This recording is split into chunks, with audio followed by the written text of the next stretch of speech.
早上好, welcome to 醋桥菜市场 inside of Chengdu. 豆腐脑花 is a typical Chengdu style fly restaurant. We're here to see a dish called 回锅肉.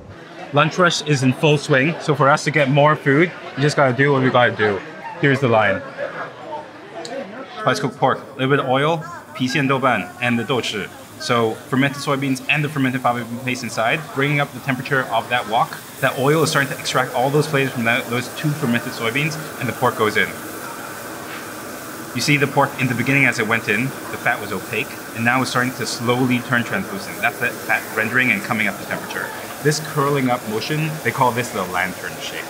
The idea is that when it curls up in this slight U shape, it can hold a little bit more flavor. It might hold some of the ingredients. Importantly, it'll hold a little bit of that oil, that sauce. In goes the green chili peppers.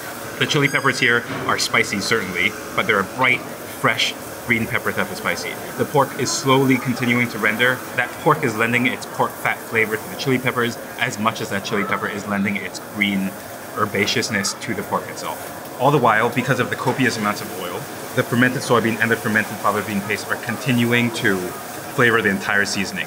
The last little bit of seasoning is 甜面酱. 甜面酱 being a fermented soybean paste that has a little bit of wheat inside of it. Sometimes we'll see it in dishes like Peking duck, but here in Sichuan, this is what they've chosen as the finishing flavor for the twice cooked pork. An even smattering of pork and chili peppers straight onto the plate, steaming hot still. That, in a matter of a minute or so, is 2 portions of twice cooked pork. It's a very traditional home-style dish made of pork that's first blanched and then sliced and then stir-fried with a bunch of aromatics and a little bit of chili. One of our favorite things to get here at Doufu Nahua. Okay, so here is回锅肉, twice cooked pork. First of all, look at it. Oil, 2 purposes. Number 1, that's the flavor. Number 2, it's going to cover and protect the temperature of this dish.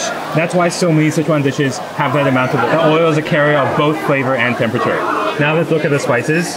Here you can see the chili from the 郫县豆瓣. There's no added red chili, dry chili here. But there's also the fermented black beans, the fermented soybeans, a little bit of that fond, which is the bottom of that wok that picks up as it's being stir-fried and things caramelize. There's a huge amount of Maillard reaction here. And the chilies themselves. These like long green Chinese chilies. It's gonna be deeply savory, really, really, really tasty. It's getting a little crazy, but before we eat this, I need to have some rice. This is the perfect rice dish, 下饭菜. Rice here is 2 pie per person, but you have to go get it yourself. Bowl. And chopsticks.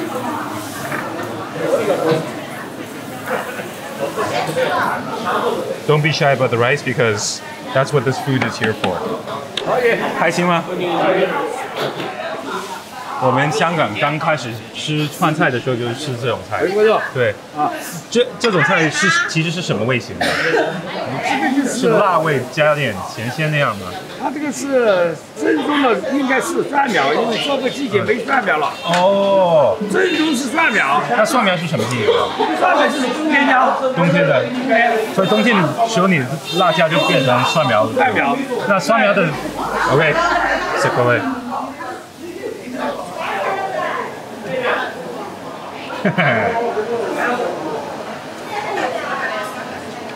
真的是辣味带一点点的甜，甜里带一点点的咸，真的好好吃。This type of restaurant is called a 苍蝇馆子, a fly restaurant.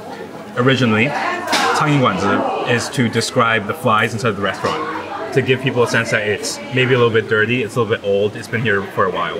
This term fly restaurant has, I think, been transformed a little bit. People have started to look at this word 苍蝇馆子 as something with a little bit of like admiration and love.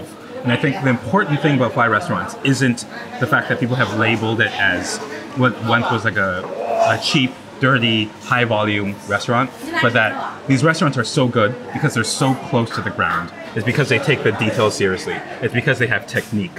From the technique to the flavor to the people to the community, once this place starts to get busy, you'll really get a sense.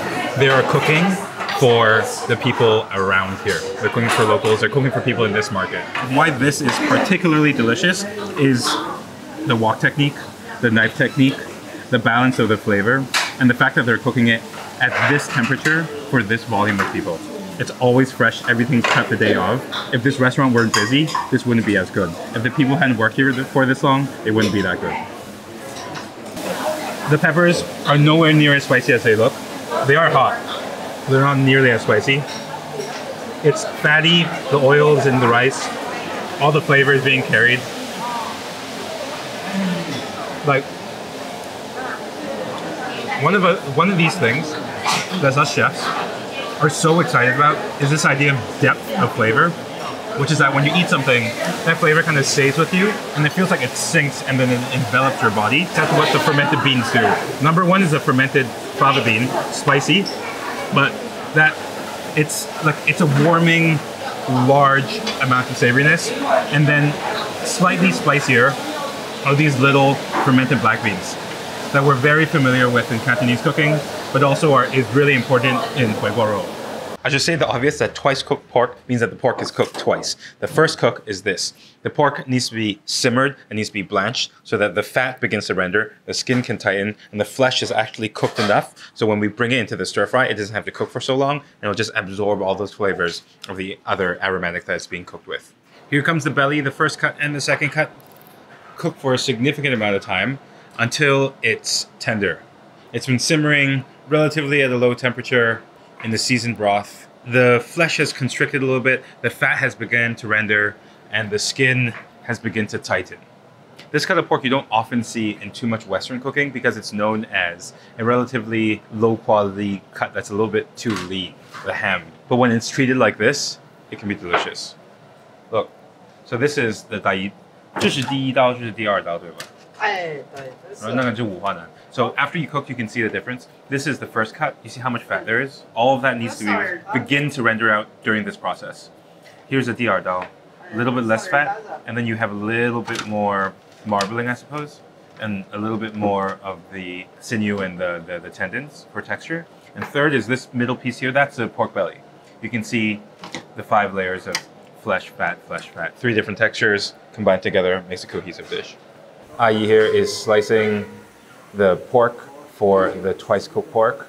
As this stir fries, if it's thin enough, it's going to curl up to create a delicate little texture for the final product. This cut here is the tou dao, the first cut. Sichuan chefs like to describe that it's a good balance of lean and fat because as you can see, it really is basically 50-50. That's what makes twice cooked pork so delicious. Look at the precision and more importantly the volume of everything from the scallions to the ginger to look at the ginger of this, the minced, the sliced. I am in awe of how much knife work there is here and how precise it is. Interesting. So come look at the setup for the kitchen from the back here. There are 2 wok stations, both of them are on gas.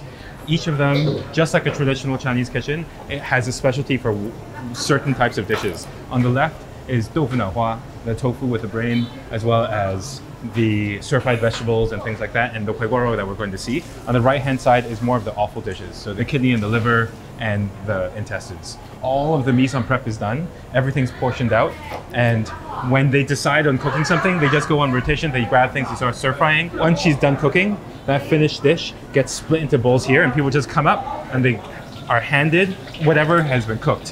When it gets busy, there's no way to order here. It's just whatever they make. You can't come to Chengdu without coming to a proper fly restaurant.